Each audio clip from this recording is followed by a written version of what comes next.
होली हमने के जहां से जब भी निकलला तो होली अपना गांव वाला निकलेला। सही बात बा। सब पे गावेला। होली में अपना गांव में एगो गीत फेमस बा कि गोरिया कई के सिंगार ये अपन भोजपुरी हो। आगना में पिसली हो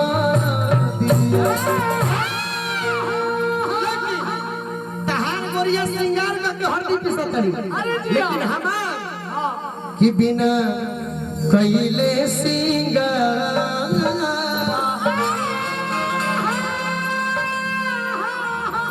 अंकेश एंटरटेनमेंट वाले बाबू प्रोग्राम के बाद हमारा मिल ली हो कि बिना कइले सिंगार हर अगना में हर मुगल बाड़ी गोरी। मनोज भैया तू आगे आओ, तू आगे आओ। तारा बिना उदास ना सकते नु बा एक दीवानी भाभी लेकिन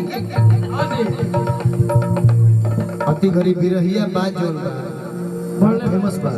आओ मनोज आओ अति गरीब हमनी के बिहार में वो चीजों फेमस बा का समझ ठीक बनो किपी के फुरुटी भतार जात सूती आए में 72 प्रकार के नाच होई कि होलिया के मजा देवर लूटी प्योर बिरहिया बाज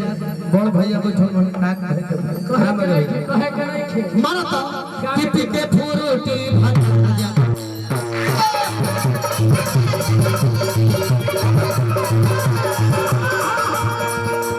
होलिया के मजा देवर लूटी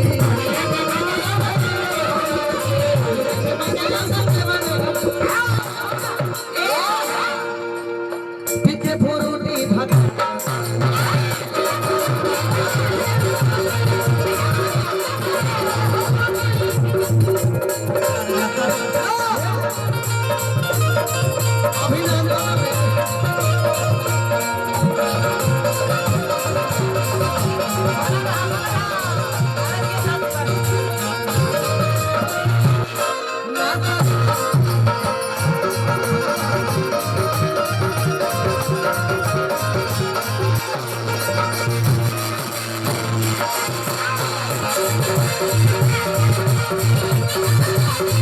अरे गतारी में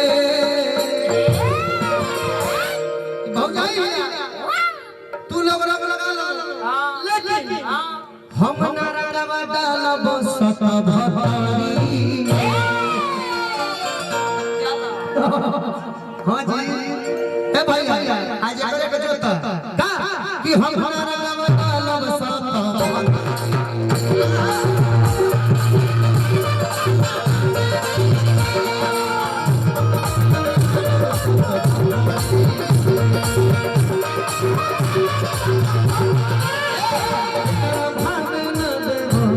मुझे होली में लभो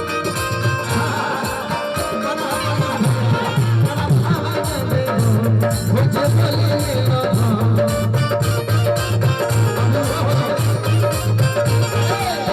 नाच डोरी लिखे कमल नाच डोरी लिखे कमल गठरी में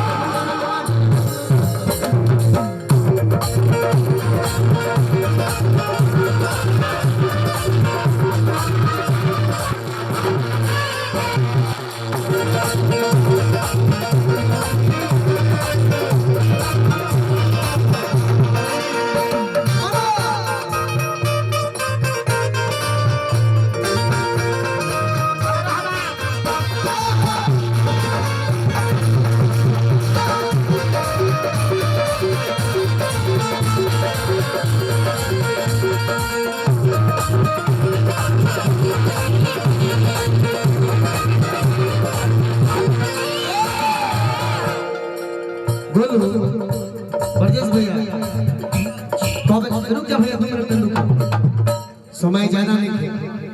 ये जो नाच नाचा तड़ जा अब भाई तनी सैंडल 2 मिनट खातिर खोल लो दोनों जन खाना नाच सही होला खाना खाना पहन के डांस कर दो माने बूट में बार वाह बस ही नाच होला ना चलो फुल के नाच चलो अब हमारा जोरे नाच चलो ठेहुनिया के उठा 10 मिनट के टाइम में नाच लो दोनों जने खोलो पहले हो जाइए आई लोग के नहीं तो भैया बड़े ए चंदन भैया तुम भी खोलो मैं भी खोलूं दोनों को लड़ने के लिए छोड़ दो मैं ना तुम बोलो ना मैं बोलूं देखिए सही बात है कि एक लाइन हमने को सुने जो नए गाना हाल कंपनी